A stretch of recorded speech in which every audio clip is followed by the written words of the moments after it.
In my previous video, I explained how Microsoft Fabric works internally. At the end of that video, I mentioned I will explain about Microsoft Fabric and Databricks because this is one of the most confusing topics for many people. So, in this video, I will explain what Microsoft Fabric is, what Databricks is, and most importantly, when to use which one. I will keep it very simple without deep technical terms. Microsoft Fabric is an all-in-one analytics platform from Microsoft.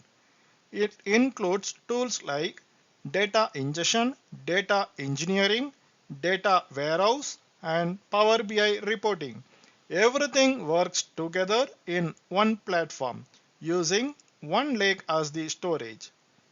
So, Fabric is designed to make analytics easy and fast, especially for teams already using Power BI and Databricks is a data engineering and data processing platform built on Apache Spark, and it is mainly used for large scale data processing and for advanced transformations, also for machine learning workloads.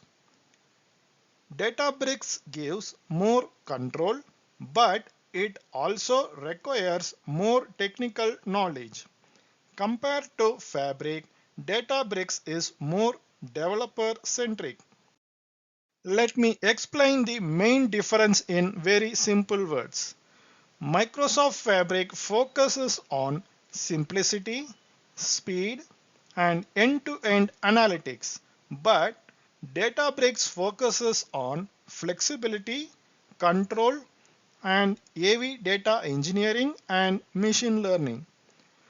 Here, one is not better than the other, but they are designed for different needs. Think of it like this. Databricks is like a manual car. You have full control, you can optimize that performance, but you need skill to drive it properly.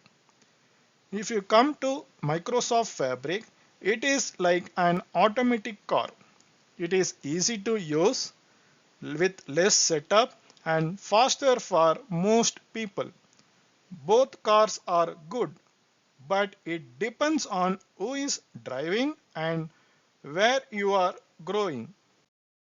Microsoft Fabric is a good choice when your team uses Power BI heavily or you want faster delivery.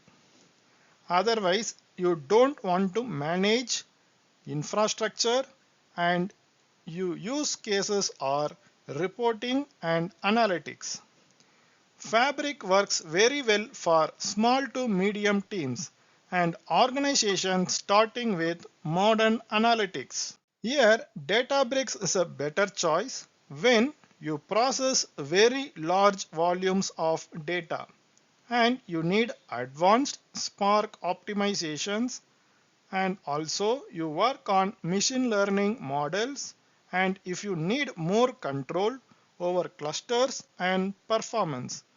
Databricks is commonly used by large enterprises and advanced data engineering teams. From a career point of view, if you are a Power BI developer or beginner in data engineering or switching from reporting to engineering, then start with Microsoft Fabric. In other side, if you want to go deeper into pure data engineering or machine learning, then learn Databricks step by step. But my suggestion is don't try to learn both at the same time. Let me summarize this. Fabric is equal to simplicity and integration and speed. When it comes to Databricks, it can control flexibility and advanced workloads. The right choice is depends on your use case, your team skill level, and your project requirements. In this channel, I am explaining Microsoft Fabric step by step in a simple and practical way. If you are new, then watch video 1 to understand what Fabric is. If you want architecture, then watch video 2. If this video helped you, like this video and subscribe to this channel. Thanks for watching and I will see you in the next video.